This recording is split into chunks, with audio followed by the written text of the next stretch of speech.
दो देरानी जेठानी थी। जेठानी के पास बहुत धन था, देरानी गरीब थी।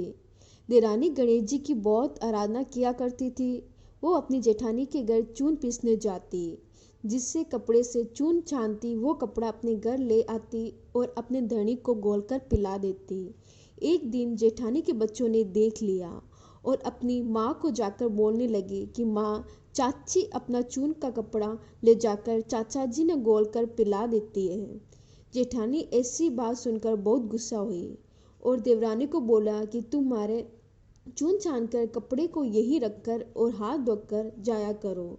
उसने वैसे ही किया। घर गई तो धनी बोला कि चूना घोल कर दे दो। देवरानी बोली, आज वो चूना छानकर कपड़ा वहीं रखा लिया। तब उसके धनी गुस्से में आकर एक पाटे की मारने लगा। वो गणेश जी करते सो गई। गणेश भगवान सब जगह तिलकुटा खाकर आ रहे थे। गणेश जी उसके पास आए और पूछने लगे कि तुम ऐसे क्यों सो रही हो। तब उसने कहा कि मैं जेठानी के घर चून पीसने जाती हूँ और चून को छानकर कपड़ा घर ले आती हूँ। आज उसके वहाँ कपड़ा वहीं रखा लिया तो मेरे धनी गुस्से में मेरे को मार कर गया है। तब गणेश जी बोले, आज मैं तिलकुटा घर घर खाकर आया हूँ, अब मुझे निमटने का मन है, कहाँ जाऊँ। तब उसने कहा, महाराज बहुत जगह पड़ी है, चाहे वहाँ निमट लो। गणेश जी निमट कर बोले कि निमट तो लिया, अब पूछो कहाँ। जब वो गुस्से में बोली कि मेरे सिर पर पहुँच लो। गणेश जी सिर पर पहुंचकर चले गए। थोड़ी देर बाद वो उठकर देखे तो सारे घर धन से भरा हुआ है और सिर में अच्छी अच्छी खुशबू आ रही है, सिर जगमगा रहा है। देवरानी धन को इकट्ठे करने में लग गई तो जेठानी के घर जाने में देर हो गई। तब जेठानी ने बच्चों को भेजा और बोला कि देख कर आओ कि आज चाची आने में इतनी देर कैसे कर दी। बच्चे आकर देखने लगे और जाकर माँ को बोलने लगे कि माँ चाची के तो बहुत धन हो रखा है। जेठानी भागी भागी आई और पूछने लगी कि तेरे को इतना धन कैसे मिल गया, अभी तक तो तेरे पास कुछ भी खाने तक नहीं था और इतना धन हो गया। तब देवरानी ने सारी बात बताई और बोली, ये सब गणेश जी की कृपा हुई है। इतनी बात सुनकर जेठानी अपने घर आई और अपने धनी को बोला कि आप भी मुझे पाटे की मारो। तब देवरानी के धनी उसको मारा तो उसके बहुत धन हो गया। आप भी मारोगे तो अपने बहुत धन होगा।